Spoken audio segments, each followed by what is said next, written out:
നമസ്കാരം. എല്ലാവർക്കും സ്വാതന്ത്ര്യദിനത്തിൻ്റെ പൊൻപുലരിയുടെ ആശംസകൾ. സുഭാഷിതം ഡിജിറ്റൽ ചാനൽ അതിൻ്റെ ജൈത്രയാത്ര തുടരുന്നു.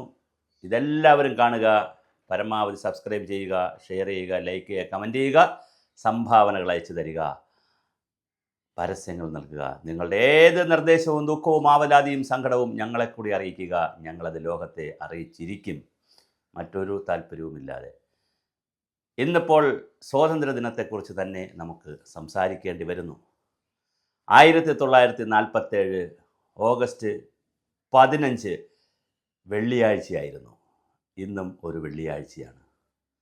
അന്ന് രാത്രി 12 മണിക്ക് ആസേത് ഹിമാചലം സ്വാതന്ത്ര്യത്തിൻ്റെ പൊൻപുലരികൾ വെള്ളി വെളിച്ചം നുകർന്നപ്പോൾ സൂര്യൻ അസ്തമിക്കാത്ത സാമ്രാജ്യം എന്നറിയപ്പെടുന്ന ബ്രിട്ടീഷുകാരൻ്റെ കരാളഹസ്തങ്ങളിൽ നിന്ന് മോചനം നേടിയ ഭാരതത്തിൻ്റെ അങ്ങ് വടക്ക് ഹിമാലയ സ്ഥാനുകൾക്ക് താഴെ ഡൽഹി ചെങ്കോട്ടയിൽ 2.5 നൂറ്റാണ്ടുകാലം നമ്മെ കാൽക്കീഴിൽ അടിമകളെപ്പോലെ വച്ചിരുന്ന ബ്രിട്ടീഷുകാരൻ്റെ കറുത്ത പതാക വലിച്ചു താഴ്ത്തി ഭാരതത്തിൻ്റെ മൂവർണാങ്കിത പതാക വാനോളമുയർന്നപ്പോൾ ആ സേതു ഹിമാചലം സ്വാതന്ത്ര്യത്തിൻ്റെ ഗീതങ്ങൾ തെരുവേദികളിൽ ആഘോഷമായപ്പോൾ അങ്ങ് വടക്ക് കിഴക്ക് നവഖാലിയുടെ തീരത്ത് അർദ്ധനഗ്നനായ ഫക്കീർ എന്ന് ബ്രിട്ടീഷുകാരനാൽ വിളിക്കപ്പെട്ട ഒറ്റമുണ്ടെടുത്തൊരു വടിയെടുത്തൊരു മനുഷ്യൻ ഹിന്ദു മുസ്ലിം മൈത്രിക്ക് വേണ്ടി നിൽക്കുന്ന കാഴ്ചയും ഭാരതത്തിൽ കണ്ടിരുന്നു.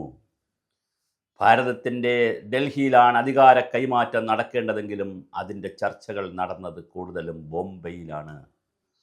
എത്രയെത്ര അറിയപ്പെടാത്ത സുഭാഷ് ചന്ദ്രബോസുമാരും ഭഗത് സിംഗുമാരും കുൽദീപ് ബോസുമാരും ഗുരുദാം ബോസുമാരും 13 വയസ്സിൽ ബ്രിട്ടീഷുകാരനോട് പോരാടി 18-ാം വയസ്സിൽ തൂക്കുകയറിൽ കയറിയ ഗുരുദാം ബോസ് ഉൾപ്പെടെയുള്ള എത്രയോ മഹാരഥന്മാർ നേടിത്തന്നതാണ് ഈ സ്വാതന്ത്ര്യം. സ്വാതന്ത്ര്യത്തിൻ്റെ ആദ്യ രാവുകളിൽ നമ്മൾ അറിഞ്ഞത് ഇന്ത്യ എന്നൊരു വികാരമാണ്. കന്യാകുമാരി മുതൽ കാശ്മീർ വരെ എത്രയോ ജാതികൾ, മതങ്ങൾ, വർഗങ്ങൾ, വർണ്ണങ്ങൾ, ഭാഷകൾ, വേഷങ്ങൾ, വിധാനങ്ങൾ, ആഹാരരീതികൾ, ഇങ്ങനെയൊരു അത്ഭുതം ലോകത്താദ്യമായിട്ടാണ്. കന്യാകുമാരി മുതൽ കാശ്മീർ വരെ എടുക്കുമ്പോൾ, വടക്ക് കിഴക്കൻ എടുക്കുമ്പോൾ അവിടെ വേറൊരു സംസ്കാരം, തെക്ക് ദ്രാവിഡ സംസ്കാരം, വടക്ക് ആര്യ സംസ്കാരം, സംസ്കാരങ്ങളുടെ പറുദീസയാകുമ്പോഴും ഒരു നൂലിൽ കോർത്ത പൂക്കളെപ്പോലെ കൃത്യമായി നർമ്മണം പടർത്തുന്ന ഒരു ഹാരമായി തന്നെ നാം നിലനിൽക്കുന്നു. ആ ഹാരത്തിൻ്റെ വിവിധ വർണ്ണങ്ങളിലുള്ള, വലിപ്പത്തിലുള്ള, മണമുള്ള, സുഗന്ധമില്ലാത്ത എല്ലാ പൂക്കളെയും, കാട്ടുപൂക്കളെയും നാട്ടുപൂക്കളെയും എല്ലാ പൂക്കളെയും ഒത്തിണക്കുന്നത് സ്വാതന്ത്ര്യമെന്ന നൂലിഴയാണ്, ഭരണഘടനയെന്ന ഘടകമാണ്, ജനാധിപത്യമെന്ന ജീവശ്വാസമാണ്, ജീവവായുവാണ്. തീർച്ചയായും ഈ സ്വാതന്ത്ര്യത്തിൻ്റെ ഈ വർഷദിനത്തിൽ എത്രയെത്ര ജനങ്ങൾക്ക് സ്വാതന്ത്ര്യം കിട്ടിയിട്ടില്ല.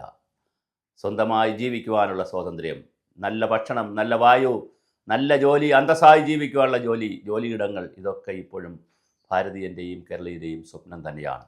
അതുകൊണ്ടാണ് സുഭാഷിതം ചാനൽ അങ്കണവാടികളുടെ, തൊഴിലുറപ്പുകാരുടെ, ആശാവർക്കർമാരുടെ, കെട്ടിട നിർമ്മാണ തൊഴിലാളികളുടെ, പാചകത്തൊഴിലാളികളുടെ, ക്രഷ് ജീവനക്കാരുടെ തുടങ്ങി അശരണരായ, നിരാലംബരായ ഒരു പറ്റം ജനങ്ങളുടെ ജീവിത സ്വാതന്ത്ര്യത്തെ മുഖവിലേക്ക് എടുക്കുകയും മറ്റൊരു ചാനലും ചെയ്യാത്ത രീതിയിൽ തുടർച്ചയായി അവരുടെ സ്വാതന്ത്ര്യത്തിന് വേണ്ടി പടപൊരുതുന്നത്, അവർ ഞങ്ങളോടൊപ്പമുണ്ട് എന്നുള്ളത് വലിയ ആവേശം നൽകുന്നു, ഉത്സാഹമാണ്. തീർച്ചയായും എല്ലാവർക്കും സ്വാതന്ത്ര്യം ലഭിക്കുന്ന ആ പൊൻപുലരി വരിക തന്നെ ചെയ്യും. അപരൻ്റെ ശബ്ദം സംഗീതം പോലെ കേൾക്കുന്ന കാലം എത്തുക തന്നെ ചെയ്യും.